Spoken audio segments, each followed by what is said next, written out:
All right, y'all. Today we are going to be looking at one of my absolute favorite poets, Pablo Neruda, that dirty communist bastard, and one of my favorite poems of his. And this poem got me in a tiff with my wife because I didn't translate it like a coward. There are cowards translating this poem out there. It's worse than kissing through a handkerchief. These people are lying because they're afraid. So. All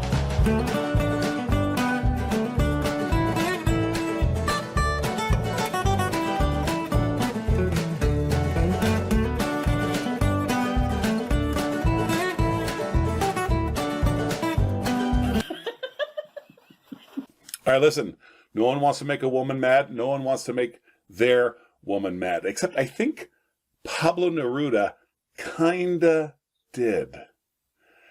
One review of this poem that I read as I prepared for the video was by a woman who said that this was a unique love poem and that it was still messing with her.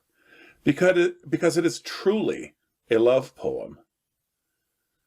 But it's hard for a woman to hear, and I have no doubt that Neruda was in part saying this to piss off the object of the poem.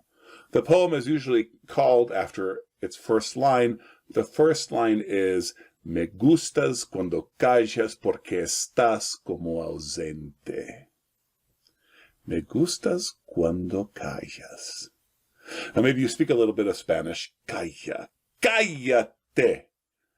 Now, most people translate this into English as, I like it when you are silent, or I like you when you are silent. And that's a good, if safe, translation. Some translators render it in cowardly fashion as, I like it when you are still. And it's not that you can never use calla, callarse, to mean stillness. But it's a bit of a push, it's a bit of a stretch, and it's inconsistent with the poem. If anything, it goes more toward the side of cállate, which I could safely render as shut your face.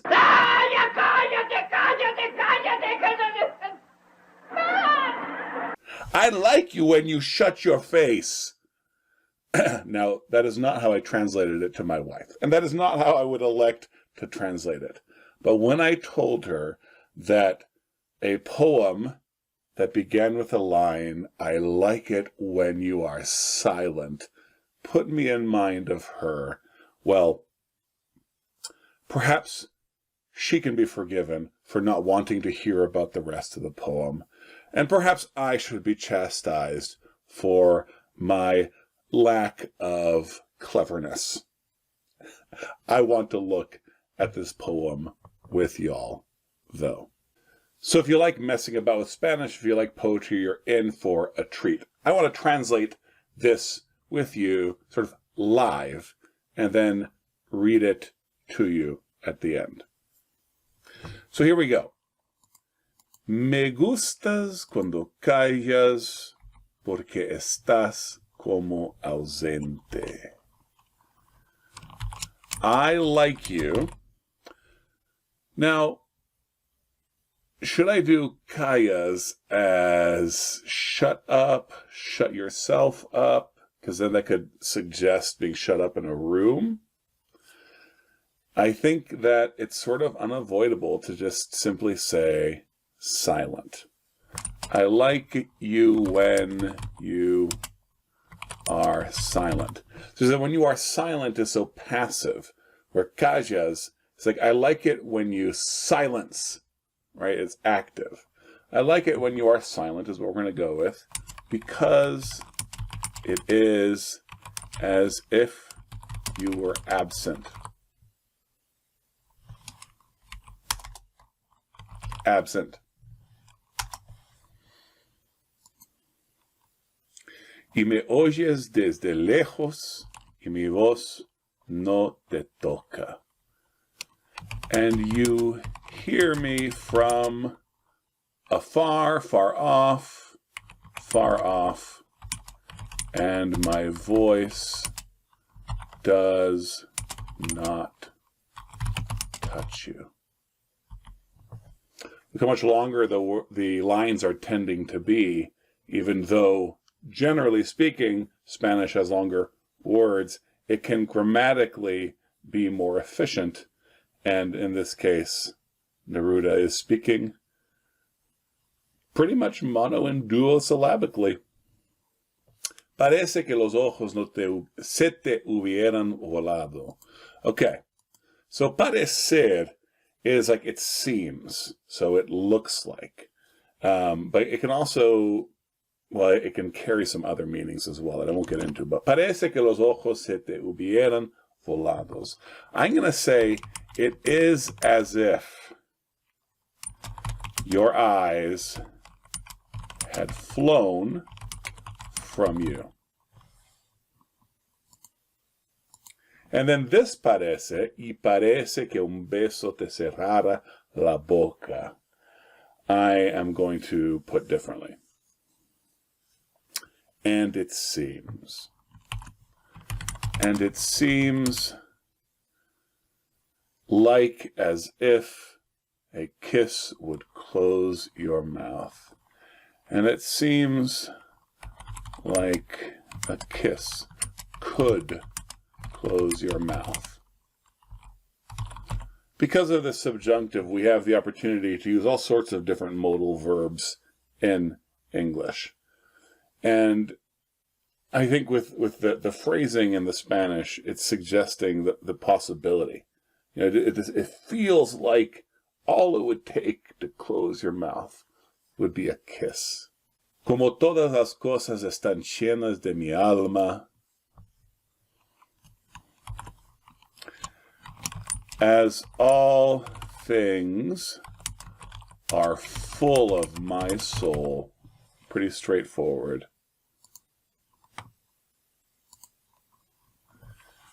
You emerge from, let's italicize that.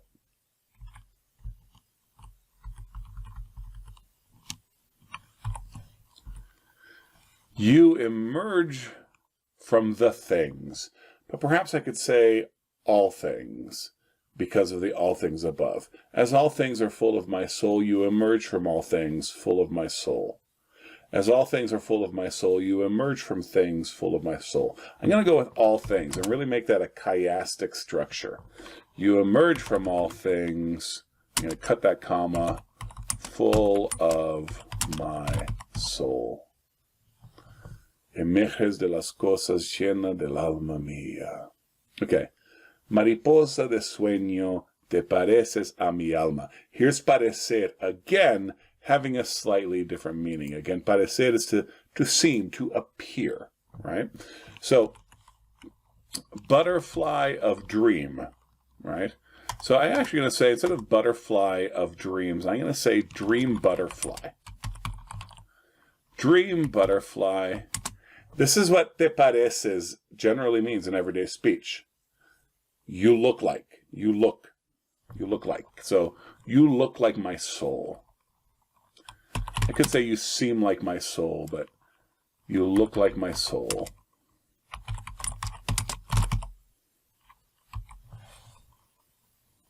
And, y te pareces a la palabra melancolía. And you look like, this verse is full of repetition. And you look like the word melancholy. So, parallel two lines with a chiastic structure to start, and then parallel two lines. I think it's beautiful. And you look like the word melancholy. Me gustas cuando callas. Here it is again. I like it when you shut your face.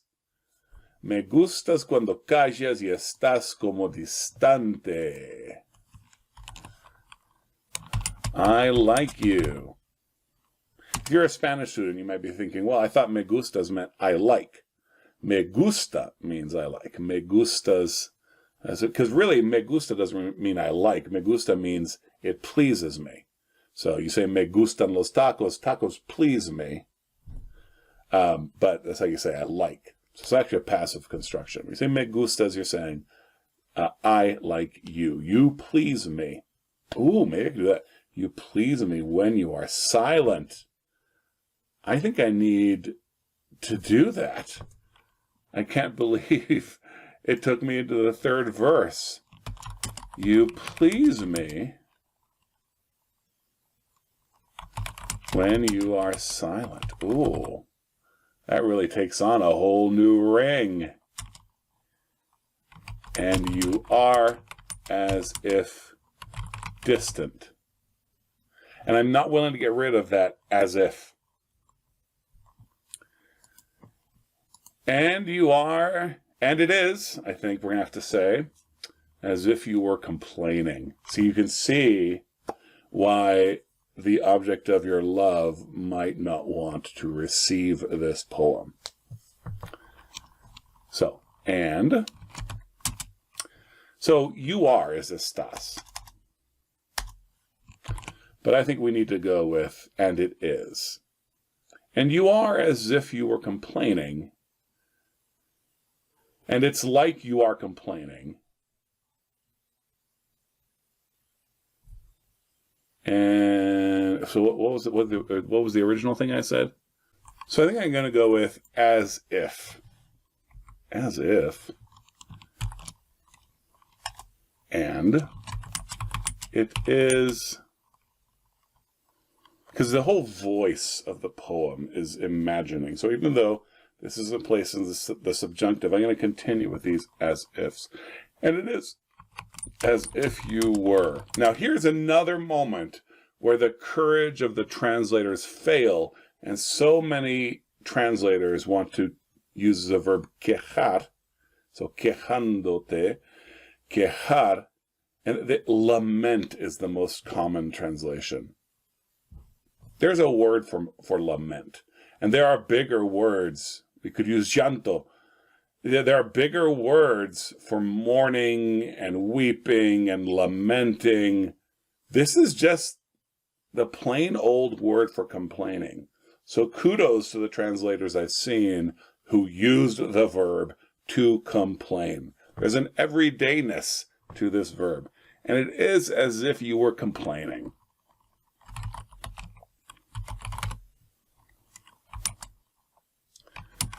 A cooing butterfly. I'm going to say like a cooing butterfly. Y me oyes desde lejos y mi voz no te alcanza. And you hear me from far off. And you hear me from far off, and my voice does not reach thee, does not reach you. Déjame que me calle, déjame que me calle con el silencio tuyo. And this really is kind of where it starts to turn. This is why it's beautiful. Let me, allow me. Let me silence myself with your silence. Let me be silent in your silence.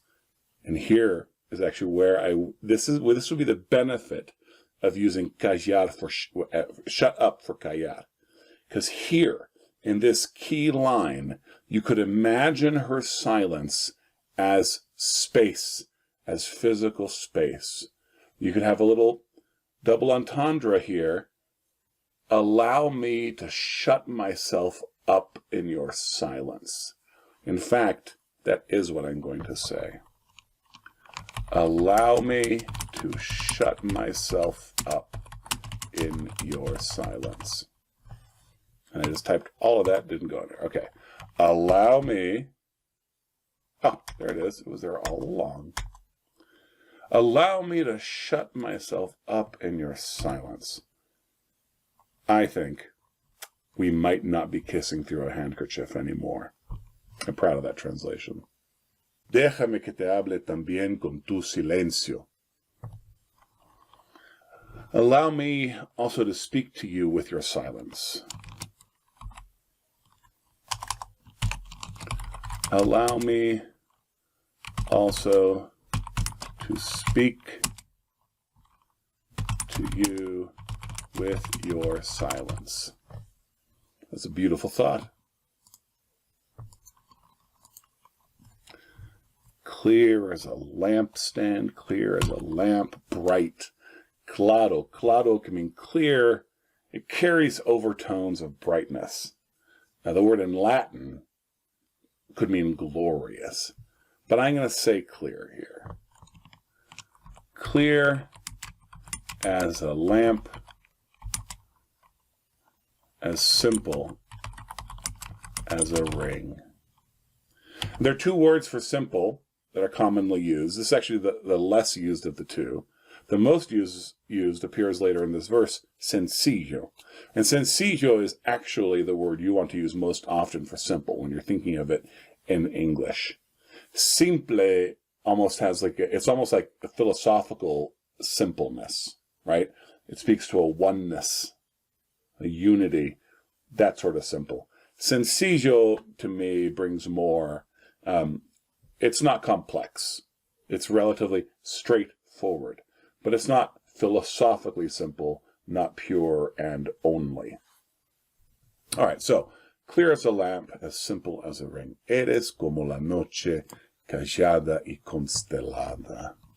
Thou art as the night. You are like the night.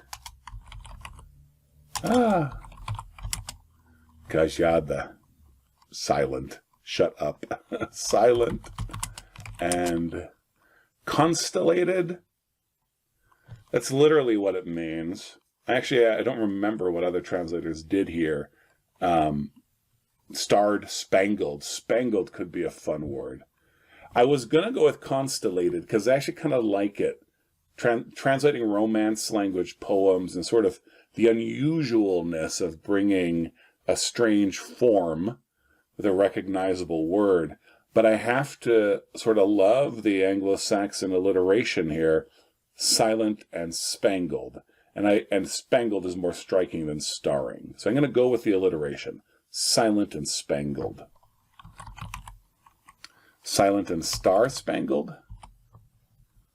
You are like the night.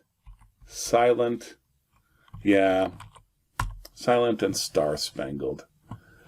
I mean, I'm obviously taking inspiration here from the American national anthem and star-spangled. You are like the night, silent and spangled with stars. Spangled in stars. That's what I'm going to do. Spangled in stars. A little bit of a liberty there, but that's why they call it poetic license. Tu silencio es de estrella tan lejano y sencillo. So because I used the word star, estrella is star, because I used the word star in the previous line, I'm going to change it up here a little bit. Your silence is astral, instead of is a star silence, is of the stars.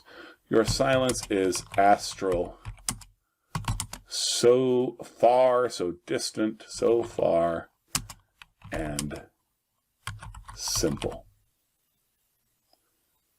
So far and straightforward, so far and pure, so far and simple. I'm going to repeat simple here. Your silence is astral, so far and simple. Clear as a lamp, as simple as a ring.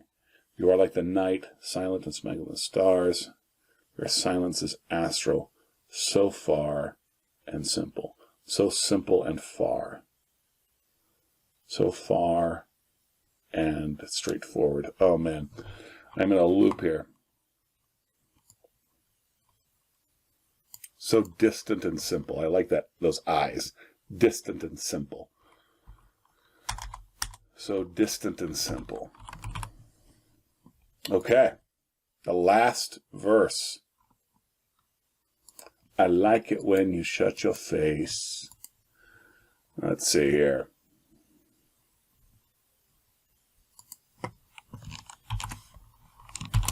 I like it when you are silent because it is as if you were absent.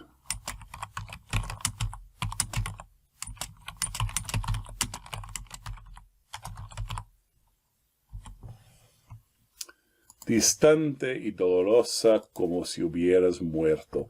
Distant and pained as if you had died. Distant and dolorous. Dolorous is a word. I'm not going to use it. Distant and difficult. Distant and suffered. Distant and painful. Distant and suffered as if you had died.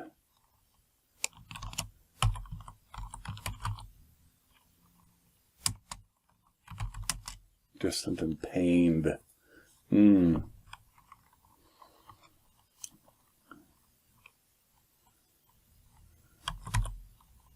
Distant and suffering as if you had died. Una palabra entonces, una sonrisa bastan. One word, then. One smile is enough, are enough. Neruda said are. I will say are. We are referring to both the word and the smile. One word would not be enough, but one word and one smile, for sure. All right. Y estoy alegre, alegre de que no sea cierto. And I am happy. Glad. I like glad for alegre. Glad. So that que no sea cierto, that this is not right, that this is not correct, that this is not certain. And so there are all sorts of possible meanings that insert themselves here in this last line.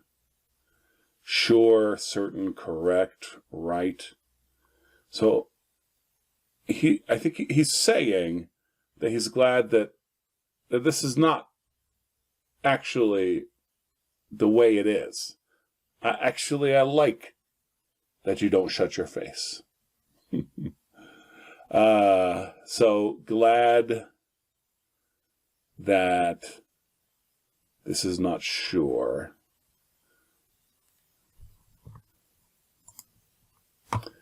Glad that it is not so. Glad that, let me write that down and see if I can handle it. And I am glad that it is not so. Okay, I have made some final alterations. Now I would like, in a closing act, to read to you this poem, both in Spanish and in my English translation. Me gustas cuando callas porque estás como ausente, y me oyes desde lejos, y mi voz no te toca. Parece que los ojos se te hubieran volado, y parece que un beso te cerrara la boca. Como todas las cosas están llenas de mi alma, emerges de las cosas, llena del alma mía. Mariposa de sueño, te pareces a mi alma, y te pareces a la palabra melancolía. Me gustas cuando callas y estás como distante, y estás como quejándote, mariposa en arrullo. Y me oyes desde lejos, y mi voz no te alcanza. Déjame que me calle con el silencio tuyo. Déjame que te hable también con tu silencio, claro como una lámpara, simple como un anillo. Eres como la noche, callada y constelada. Tu silencio es de estrella, tan lejano y sencillo. Me gustas cuando callas, porque estás como ausente. distante y dolorosa como si hubieras muerto. Una palabra entonces, una sonrisa bastan. Yo estoy alegre, alegre de que no sea cierto. You please me when you are silent, because it is as if you were absent, and you hear me from far off, and my voice does not touch you. It is as if your eyes had flown from you, and it seems like a kiss could close your mouth. As all things are full of my soul, you emerge from all things. Dream butterfly, you look like my soul, and you look like the word melancholy. You please me when you are silent, and you are as if distant. It is as if you were complaining, like a cooing butterfly. And you hear me from far off, and my voice does not reach you. Allow me to shut myself up in your silence. Allow me also to speak to you with your silence, clear as a lamp, as simple as a ring. You are like the night, silent and spangled in stars. Your silence is astral, so distant and simple. You please me when you are silent, because it is as if you were absent, distant and suffering, as if you had died. One word then, one smile are enough, and I am glad that it is not so. Well, I hope you all enjoyed this process. The peace of Christ be upon you. Our educational system, and indeed our society as a whole, was destroyed in the 19th century by the German influence. Really? Ability as a concept turned into a mechanical, empirical construct. You may be a beneficiary of this system.